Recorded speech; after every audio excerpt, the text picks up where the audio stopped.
नमस्कार साथियों, लंबे अंतराल के बाद हम लोग आपसे मिल रहे हैं।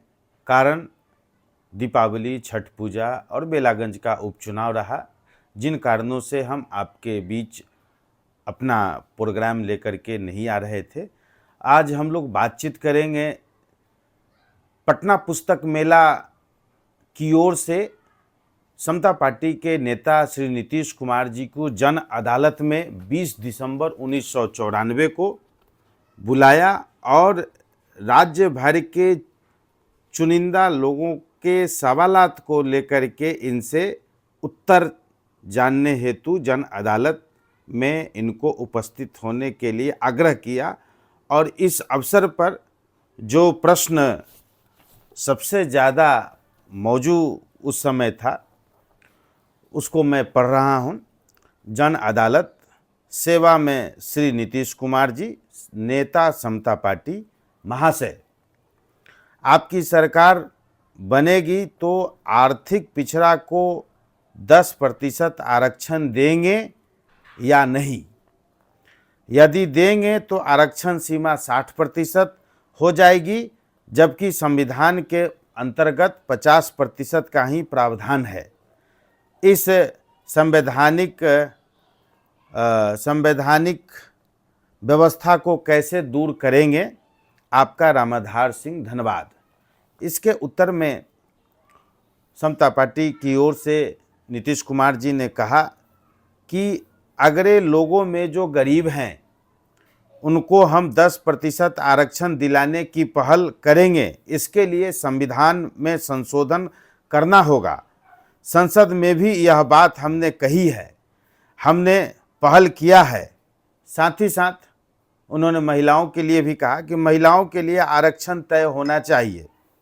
क्रीमी लेयर के सवाल को हमने पार्लियामेंट में ऑन रिकॉर्ड उठाया है, संसद में बोल चुके हैं। क्रीमी लेयर का कॉन्सेप्ट गलत है। इसके अलावा और कई अन्य सवाल उस जन अदालत में पूछा गया। उसके बाद समता पार्टी के तत्वावधान में महिला सम्मेलन का आयोजन किया गया और महिला सम्मेलन में 22 पेज की महिला नीति समता पार्टी की ओर से प्रस्तुत किया गया। और इस महिला सम्मेलन में नीतीश कुमार जी ने जिन सवालों को 1994 में यानी 29 दिसंबर 1994 को उन्होंने उठाया था, उसको आज मुख्यमंत्री के रूप में उन्होंने पूरा करने का काम किया है। समता पार्टी के तत्वावधान में राज्य स्तरीय महिला सम्मेलन में महिला समता की ओर से 22 पेज की महिला नीति प्रस्तुत की गई, रखा गया।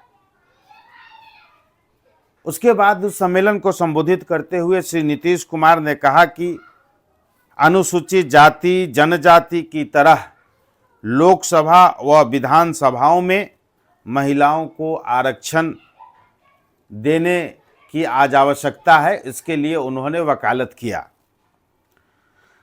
अगर समता पार्टी की सरकार बनेगी तो महिलाओं को पर्याप्त अधिकार व आरक्षण दिया जाएगा।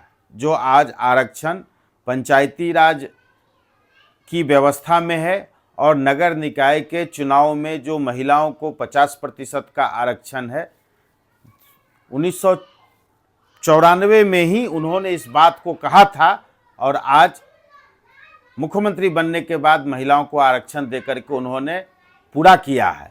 यह नीतीश कुमार जी की सोच रही है और काम करने का तरीका रहा है।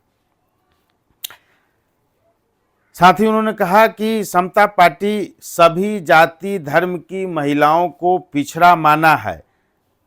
डॉक्टर लोहिया की नीति थी और डॉक्टर लोहिया भी मानते थे कि किसी भी जाति बिरादरी की महिलाएं हो, वह पिछड़े वर्ग की महिला है। नीतीश कुमार जी ने समता पार्टी के सम्मेलन में कहा कि सभी जाति बिरादरी की महिलाएं पिछड़ा वर्ग, पिछड़े कोटि की महिला है।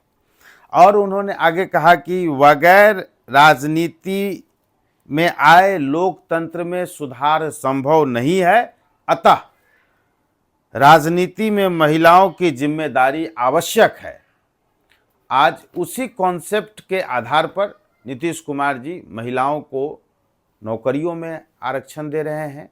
बिहार सरकार की सभी प्रकार की नौकरियों में 35% का आरक्षण है। नगर निकाय पंचायती राज चुनाव में 50% का आरक्षण है। देखिए 1994 में नीतीश कुमार जी ने घोषणा किया था और उसको उन्होंने मुख्यमंत्री बनने के बाद लागू किया। तो ये एक नेता का दूरदर्शिता होता है, जो दूरदर्शिता नीतीश कुमार जी में था, उन्होंने लागू किया। हम आगे के वीडियो में आगे बातचीत करेंगे साथियों। नमस्कार।